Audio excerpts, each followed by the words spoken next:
Ibihe byiza cyane kuri wowe udukurikiye, reka uyu munsi tuganire turebere hamwe ibiribwa bitanu byongera ubudahangarwa bw'umubiri w'umuntu. Niba uzi neza ko ujya uhura n'ikibazo cy'uburwayi, warwara ibicurane ukajya kwa muganga, wakorora bikagusaba kujya kwa muganga bikagukoza hasi, rero nyuma yo kumva iki kiganiro nawe uraza kuba ubasha kumenya uburyo ufata umubiri wawe bigatuma utongera kurwaragurika kubera kuzamura ubudahangarwa bw'umubiri wawe binyuze mu byo kurya cyangwa se mu biribwa nawe ugenda ubona ariko ntubashe kubyitaho. Ngiye tugiye kubana na Nathaniel Afyabora, nkusaba gukora subscribe niba tubanye bwa mbere uri mushyashya, hanyuma we wamaze kuyikora urareba urakora like, sharing ndetse utwandikire no muri comment, byose biba bikenewe. Mbahaye ikaze rero. Ubundi muri ibyo biribwa tugiye kuvugaho harimo byinshi twagiye tunavuga kuri iyi channel, by'umwihariko buri kiribwa tukakivugaho. Reka rero dutangire, nuza kugira ibyo wumva ari ubwa mbere uze kuza kunyarukira kuri channel Nathaniel Afyabora, uragenda ubona byinshi twagiye tuvugaho, ugende nawe ugira byinshi ugenda wunguka. Ubundi icya mbere ni kurya tangawizi cyangwa se kuyinywa mu cyayi, kuyinywa muri ji, kuyinywa nyine cyangwa se kuyihekenya ukamira utuzi twayo. Iriya tangawizi rero bitewe n'ubushobozi ifite bwo kurwanya indwara, yifitemo antioxidant akomeye cyane agenda akabasha guhangana n'icyo bita bagiteri ziboneka mu mubiri w'umuntu zishobora gutuma umubiri w'umuntu urwara, zikagenda zikafasha gusukura amaraso agatembera neza, umubiri w'umuntu ukabasha kugira imbaraga, zikabasha kurinda uburibwe ndetse n'ububabare bushobora guterwa n'imyanda iba yagiye mu mubiri. Ibyo byose rero tangawizi iragenda igafasha gusukura amaraso ndetse ikongera ingufu z'umubiri, ugasanga umuntu uyinywa afite imbaraga kandi adakunda kurwaragurika. Icyo ni icya mbere. Niba utajya gukoresha tangawizi, utangire uyikoreshe mu buryo bwo kugira ngo ikuzamurire ubudahangarwa bw'umubiri, ikurinde guhora urwaragurika, indwara zaje za hato na hato ugasanga zigukojeje hasi. Ibi rwose icyo ni icya mbere ugomba gukoresha. Icya kabiri ni indimu nayo nagiye nyivugaho.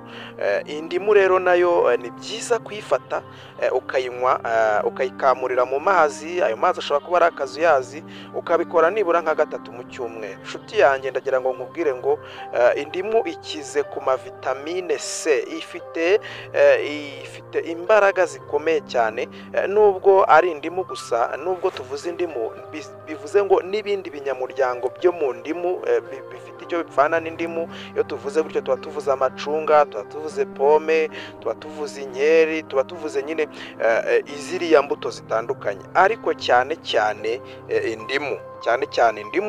Ibyo rero iyo ndimu urayifata ukayinywa mu mazi, bitewe n'uko ikize cyane kuri vitamine C, igenda igatuma umubiri ukora neza, uturemangingo tukagenda dukora neza, turinda indwara. Ibyo birafasha cyane rero kunyura mutobe wayo, kuko urafasha cyane kuba wongera ubudahangarwa bw'umubiri. Icya gatatu ni tungurusumu. Abantu murazizi, harimo abavuga ngo zifite impumuro itari nziza bakanga kuzikoresha kubera impumuro bavuga itari nziza, ariko rero impumuro ya tungurusumu nta wayikumvaho ngo yumve uri kunuka. Rwose tungurusumu ngira ngo wenda n'abantu tubyumvikaneho, ntabwo ushobora kuba ufite impumuro ya tungurusumu ngo umuntu ngo avuge ngo uri kunuka, kuko ikintu uba wariye cyangwa se uwo mwuka n'ubundi wari uwa tungurusumu nta kindi aba ari burenzeho ngo avuge ngo wenda ngo niki. Tungurusumu araba yizi. Mbese hari abantu bajya babimbwiraho, ariko nkavuga ni tungurusumu ntabwo inuka, ahubwo biterwa wowe inukira, ni uko utazi akamaro kayo. Tungurusumu niba uyumva ukumva ikunukira, ntabwo uzi akamaro kayo. Rero ngewe mba ndi proud yo kumvikanaho umwuka wa tungurusumu, kuko nzi neza ko n'uwanyinu batabazi umumaro wayo. Ni byiza rero gukoresha tungurusumu kuko ni kimwe mu bimera byifitemo ubushobozi bugenda bugakarishya ubudahangarwa bukagenda bugakomera. Hahandi usanga umuntu nyine ikintu cyitwa kurwara ntibishoboka, kuko ubundi buriya tungurusumu ifitemo icyitwa ikinyabutabire cyitwa arisine. Iki kinyabutabire rero buriya kizwiho kurwanya mikorobe ku rwego ruri hejuru, kuko buriya tungurusumu iranafasha cyane, kuko buriya tungurusumu na antibiyotike iri natirere. Abantu bagira ibibazo by'ama infection atandukanye, ibyo byose rero na antibiyotike kuba yagufasha, iragenda ikarwanya nyine, ikarwanya ndetse ifasha gusukura umubiri no kongera ubwirinzi bw'umubiri, cyane cyane ku bantu bakunze kurwara indwara z'ubuhumekero. Ibyo bintu rwose abantu murusheho kubyumva. Tungurusumu muyikunde kandi muyikoreshe. Niba uri kutwumva ukaba ukunda kurwaragurika, umwana wawe akunda kurwaragurika, gerageza utangire kujya umuha agatungurusumu, karagenda kamufasha cyane, kamuzamurire ubudahangarwa bw'umubiri. Ikindi ni ibinyampeke. Ibinyampeke, iyo tuvuze ibinyampeke, kuko ibinyampeke buriya birimo intungamubiri zikomeye. Harimo rero ibinyampeke twavuga nk'ibigori, twavuga amasaka, umuceri, ibintu nk'ibyo ngibyo nyine biboneka mu binyampeke. Biriya rero biragenda bigafasha cyane, kuko byifitemo intungamubiri nka za potasiyumu, ibintu ba vitamine B6.